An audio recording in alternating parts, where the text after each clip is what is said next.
Paisanas y paisanos, muy buenas noches tengan todos ustedes. Bienvenidos a este su canal, El Son Político de Tasco, que dirige un servidor, profesor Alanís.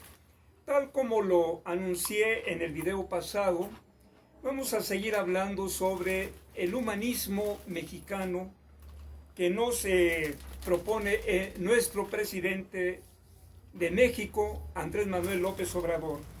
Y voy a dar brevemente otra definición, otra característica del humanismo clásico surgido allá entre finales del siglo XIV y principios del siglo XV, cuando se encontraba ya en plena decadencia la Edad Media, la edad oscurantista, la edad del dogma religioso.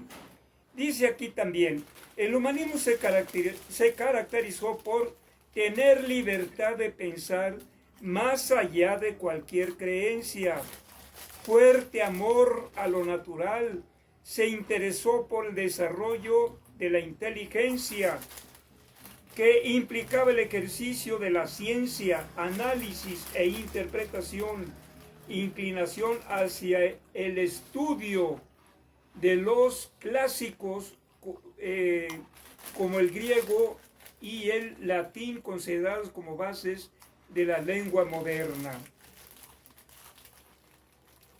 En el contexto educativo, el humanismo impulsó grandes cambios. El modelo de enseñanza rígida fue desplazado por la individualidad de cada persona y el aprendizaje se enfocó en formar a personas dispuestas a desarrollar un modelo de vida más activa dentro de la comunidad civil, individuos que tuvieran confianza en sí mismos, que fueran capaces de distinguir entre lo correcto y lo incorrecto. En el ámbito literario, el humanismo pudo difundirse con mayor rapidez gracias a la invención de la imprenta, siendo sus más grandes precursores Dante Alighieri, Giovanni Boccaccio, Francesco Petrarca, que vive este último entre 1304 y 1374, conocido como el padre del humanismo. Fue el primero en señalar que para ser culto y adquirir verdadera humanidad era indispensable el estudio de las lenguas y las letras de los filósofos clásicos, es decir, de los filósofos griegos, de los filósofos latinos. Efectivamente, hay mentalidades que dicen que ya el humanismo ya ha caducado, que ya está fuera de contexto y que bueno, de ahí se basaron los neoliberales en que el hombre fuera más práctico, fuera más tecnócrata y no andar cayendo en especulaciones filosóficas, sociológicas e históricas. De ahí que ese periodo conocido como neoliberalismo, el mexicano, la mexicana en lo general, haya sido aún más enajenado. Efectivamente estamos en una crisis humanitaria. Voy a leer nada más un pequeño parrafito aquí de este periódico, La Jornada del 9 de diciembre, viernes 9 de diciembre, la crisis humanitaria y el humanismo mexicano. Dice aquí,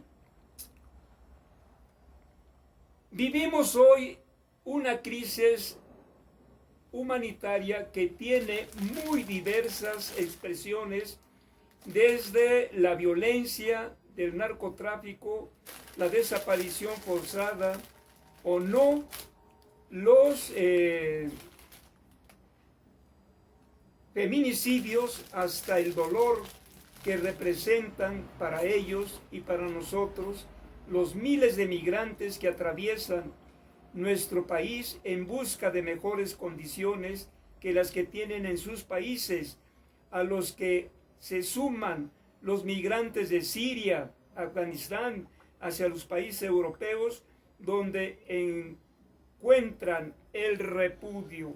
Estamos ante la continuación de las guerras, que hay que decirlo con claridad, que el promotor, a quien más le conviene implementar las guerras, es actualmente, bueno, de hace tiempo, el imperialismo norteamericano, quien está metiendo las manos en la guerra entre Ucrania y Rusia, y a esto se le agrega la Unión Europea. Esto ha ocasionado, después del COVID, la crisis que hubo, ahora es la guerra que ha venido a contribuir para las crisis que estamos viviendo. Pero ¿qué podemos hacer en este caso? Recuperar filosóficamente pues los valores humanos que nos han dejado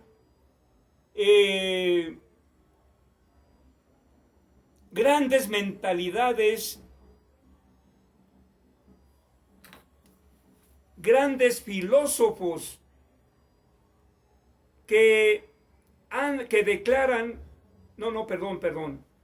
grandes filósofos que han contribuido para enaltecer el humanismo a nivel universal. Y aquí podemos ver, por ejemplo, entre los grandes hombres que enaltecieron los valores humanitarios, a un Bartolomé de las Casas, que sostuvo un debate histórico allá en la época de la invasión de los españoles a las islas de Cuba y las demás islas de las Antillas. Sostuvo ese debate con un filósofo escolástico de derecha, reaccionario, de nombre Juan Ginés de Sepúlveda. A este debate Bartolomé de las Casas defiende los derechos humanos de los habitantes de las Antillas. En aquel entonces, pues ahí llegó Cristóbal Colón a saquear, a robar, a asesinar, mató miles y miles de nativos de estas islas antillanas, incluso traía perros para poder perseguir a estos nobles habitantes de estas islas. También podemos citar aquí a Sor Juana Inés de la Cruz, mujer que se rebeló contra las condiciones de opresión que imperaban en la Nueva España y que murió por su humanismo cristiano.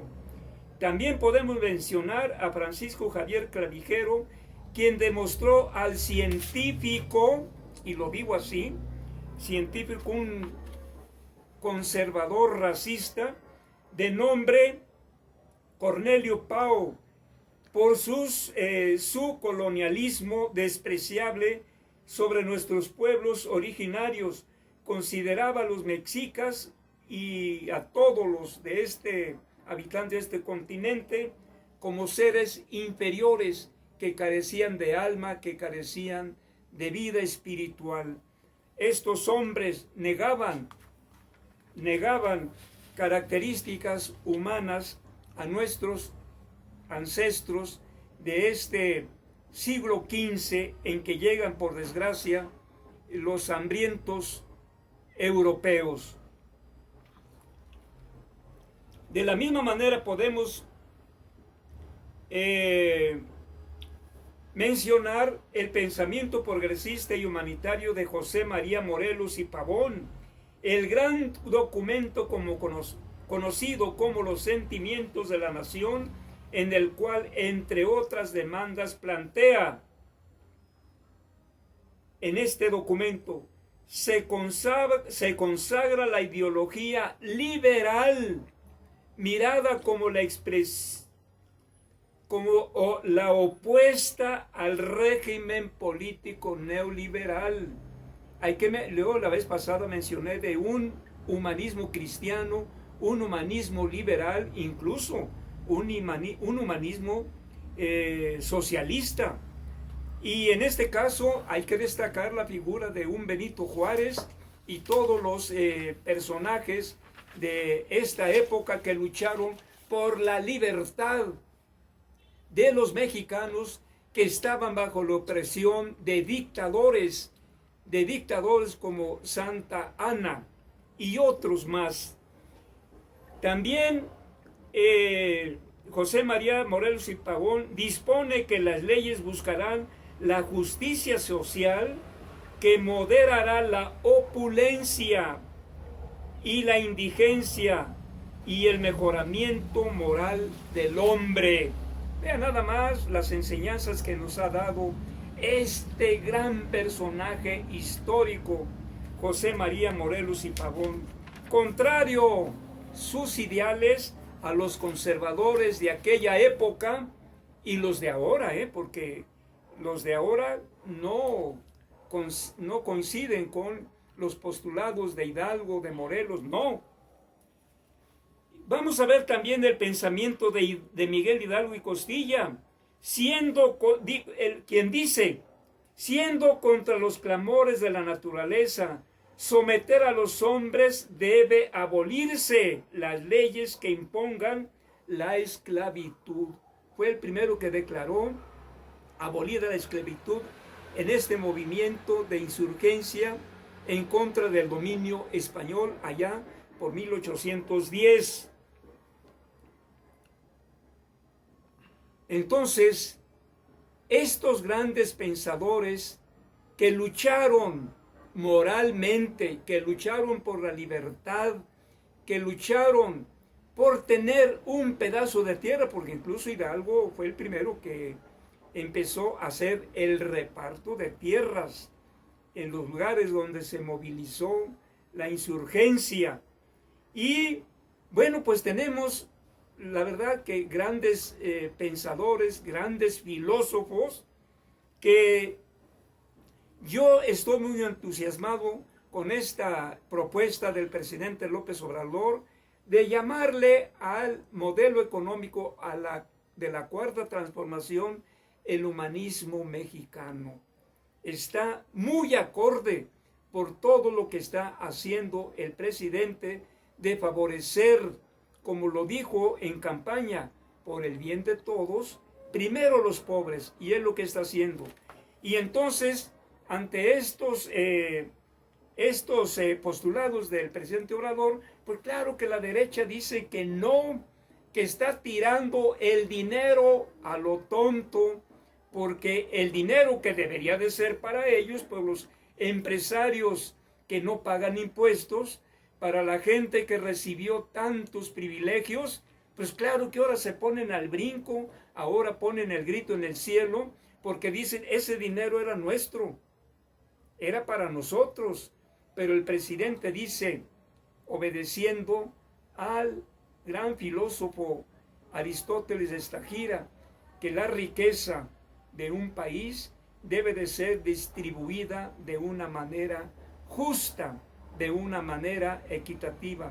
Y por eso hoy en día el presidente, lo que llega a las arcas del gobierno federal y de los gobiernos estatales, bueno, de ahí dice, ahora vamos a repartir esto de manera justa y por el bien de todos, primero los pobres. Eso es lo que está haciendo nuestro gran presidente Andrés Manuel López Obrador. Y también podemos hablar de otros grandes pensadores mexicanos, como Ricardo Flores Magón, que ciertamente fue un anarquista, pero todo por el bien del pueblo. Hay que conocer un poco a Ricardo Flores Magón para que podamos entender cuáles eran sus planteamientos allá en la época de la Revolución Mexicana. Uno de los más revolucionarios en el movimiento de la Revolución Mexicana de 1910. También podemos aquí mencionar a José Vasconcelos. Han dicho gentes, y es la verdad, han dicho que él finalmente cayó en se equivocó en irse hacia las ideas fascistas, nazistas, pero sus primeros planteamientos, estando en México cuando fue candidato a la presidencia de la República, Este brillante pensador y filósofo hizo muy buenos planteamientos por el bien de México. Él habló de la raza cósmica, que ya no habría ni blancos, ni negros, ni amarillos, ni raza del color de cobre como los indígenas, sino que ya en América habría una sola raza. Eso es una utopía de Vasconcelos, muy valiosa, que hay que conocerla, desde luego. De la misma manera podemos hablar de Alfonso Reyes, su cartilla moral. A ver, Apolín, acércalo. Esta es la cartilla moral del gran filósofo mexicano Alfonso Reyes, de donde surgió esta cartilla, que es la misma, nada más que renovada, y de aquí surgió, en el régimen del presidente López Obrador, la guía ética, en base a la filosofía de este gran pensador, Alfonso Reyes. También podemos hablar de Samuel Ramos. Samuel Ramos también se refirió mucho al mexicano, a ese mexicano que se siente acomplejado, que se siente menos, que se siente humillado. Y ante esto, hoy en día, se hace la necesidad de recuperar un humanismo. No vamos a implantar el humanismo clásico de allá del siglo XV, desde luego, pero sigue teniendo validez en nuestros días. De ahí retomaríamos algunas cosas, adaptándolas a las condiciones actuales. También podemos hablar de un Leopoldo Sea, otro gran filósofo, y así muchos más que podemos nutrirnos culturalmente, intelectualmente, para formular esta propuesta del presidente López Obrador de formular un humanismo mexicano, quedaría registrado en la historia para las décadas venideras, sin duda, por supuesto. Paisanos y paisanos, todo lo que les puedo comentar por hoy. Espero que me compartan, espero que me manden algún saludo, alguna opinión. Estoy abierto a todas las opiniones que vengan de mis paisanas y mis paisanos.